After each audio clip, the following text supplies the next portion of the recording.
Assalamualaikum warahmatullahi wabarakatuh. Bismillahi walhamdulillah.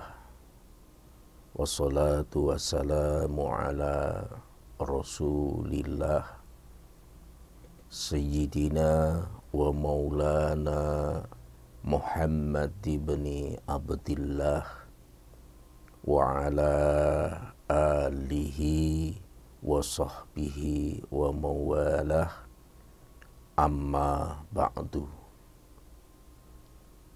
Para pemirsa dimanapun berada, selalu berbahagia. Di akhirat insya Allah masuk surga bersama keluarga dan orang-orang yang dicintainya dalam keadaan diridhoi oleh Allah Subhanahu wa ta'ala. Amin. Hidup di dunia ini hakikatnya tidaklah selama yang kita bayangkan. Kalau sebuah ayat mengatakan satu hari akhirat, itu komparasinya, perbandingannya dengan dunia 1000 tahun. Kalau satu harinya 1000 tahun, maka betapa singkatnya hidup ini. Karena kita untuk mencapai usia 100 tahun itu di zaman akhir ini sudah menjadi sesuatu yang sulit, sesuatu yang langka, kalau tidak mau dikatakan mustahil. Meskipun ada, dunia ini harus kita pahami bukan tempat untuk kita tinggal. Karena mau tidak mau, suka tidak suka, kita harus pergi meninggalkannya. Karena memang dunia adalah bukan tempat tinggal kita. Kita di dunia ini hakikatnya hanyalah seorang pendatang, seorang perantau, yang sebenarnya kampung halaman kita bukan di dunia ini, tapi nun jauh di sana, di suatu tempat, yang tempat itu dalam bahasa agama dinamakan surga. Jadi surga itu secara historis itu adalah kampung halaman manusia yang sejati. Jadi dunia ini hanya tempat di mana kita dilahirkan. Di Surabaya, di Jakarta, di Padang, di Banjarmasin, di Makassar. Itu tempat di mana kita dilahirkan. Bukan kampung halaman kita. Kampung halaman kita yang sesungguhnya adalah surga. Dan ini harus kita yakini sebagai sebuah doktrin, karena 4 kitab suci memberitakan itu. Baik kitab Zabur, kitab Taurat, kitab Injil, maupun kitab suci Al-Quran. Bahwa nenek moyang manusia itu awalnya tinggal di surga, yaitu Adam dan Hawa. Berada di dalam surga, lalu diturunkan ke bumi.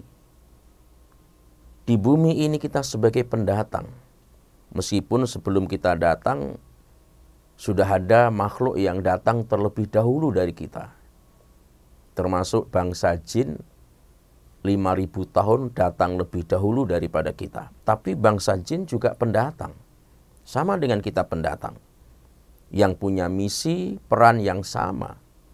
Kita manusia diperintahkan oleh Allah, diturunkan ke bumi untuk memerankan dirinya sebagai khalifah dan untuk menghambakan dirinya sebagai hamba kepada Allah Subhanahu wa ta'ala. Wa ma khalaqtul jinna wal insa illa liya'budun. Tidaklah kuciptakan jin dan manusia kecuali dalam rangka menghamba, mengabdi kepada Allah Subhanahu wa ta'ala. Ada sementara orang menganggap bahwa manusia ini diturunkan ke bumi itu disebabkan karena dosa nenek moyangnya, maksiat nenek moyangnya, yaitu Adam dan Hawa yang melanggar larangan Allah, bermaksiat, wujudnya adalah mendekati, memakan buah khuldi. Secara zahir mungkin itu ada benarnya, tetapi secara hakikat itu tidak benar. Kenapa secara hakikat tidak tepat? Karena Nabi Adam alaihissalam sendiri, sebelum ia diciptakan, sebelum dia ada, Allah Subhanahu wa ta'ala telah berbincang dengan malaikat.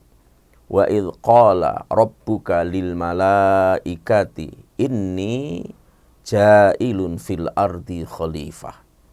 Allah sudah mengkomunikasikan dengan malaikat akan menciptakan manusia, yang manusia itu akan ditempatkan di bumi untuk memerankan sebagai khalifah.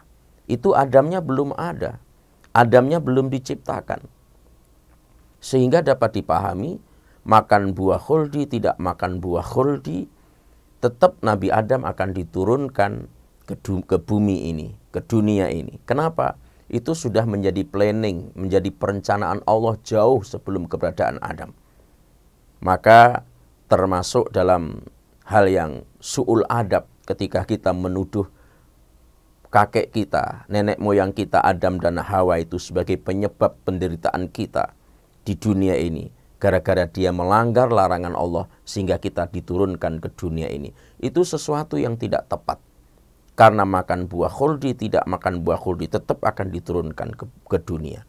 Dan kita bertugas dengan durasi yang singkat, waktu yang tidak lama, kita harus menggunakan seluruh potensi. Baik potensi pikir, potensi amal, potensi yang semua yang kita miliki harus dalam rangka mencita-citakan diri, menghambakan diri hanya kepada Allah Subhanahu wa ta'ala. Jadi seluruh potensi yang kita miliki adalah perangkat alat yang dapat mengoptimalkan kita dalam menghamba kepada Allah. Baik itu berupa harta, pangkat jabatan, kedudukan, popularitas, kekuatan, profesionalitas di bidang tertentu, itu adalah alat yang dapat digunakan untuk mengoptimalkan dalam penghambaannya kepada Allah Subhanahu wa ta'ala. Karena mau tidak mau, suka tidak suka, kalau dunia ini tidak meninggalkan kita, kitalah yang meninggalkan dunia ini. Karena dunia bukan tempat tinggal, tapi dunia ini tempat meninggal yang kita akan ke sana. Apalagi di masa pandemi ini sudah jutaan orang menjadi korban, jutaan orang sudah meninggal dunia dengan asbab itu. Sehingga kematian setiap hari kita dengar di grup-grup WA mengejutkan kita. Di tengah canda, ria, senda gurau, tiba-tiba ada berita duka dari orang-orang yang baru kemarin kita bercengkrama, bersenda gurau, berjalan bersama, ternyata telah tiada, meninggalkan dunia menuju ke tempat lain. Kemana? Menuju ke kampung halamannya yang sekarang sedang menunggu di sebuah rest area yang disebut dengan alam kubur. Oleh karena itu, mari kita gunakan seluruh potensi yang kita miliki, apapun bentuknya, untuk bisa mengoptimalkan kita dalam mengabdi kepada Allah Subhanahu wa ta'ala. Mudah-mudahan semua kita di akhir hayat kita, ketika kita meninggalkan dunia, ada perintah. Yang perintah itu adalah fadkhuli fi ibadi. Masuklah dalam kelompok hamba-hambaku. Ini berarti apa? Berarti penghambaan kita di dunia ini di ACC, ditandatangani, diridhoi oleh Allah Subhanahu wa ta'ala. Karena banyak orang menghamba, tapi nanti di ujian akhirnya tidak diperintahkan masuk ke dalam kelompok hamba-hamba Allah. Maka kesuksesan kita dalam hidup ini kalau Allah menerima kehambaan kita. Semoga semua kita menjadi hamba-hamba yang kehambaan kita diterima di sisi Allah Subhanahu wa ta'ala. Gelutilah seluruh profesi itu dan jadikanlah itu sebagai penghambaan kepada Allah Subhanahu wa ta'ala. Demikian dan sekian, terima kasih. Mohon maaf. Wallahu waliyul muttaqin.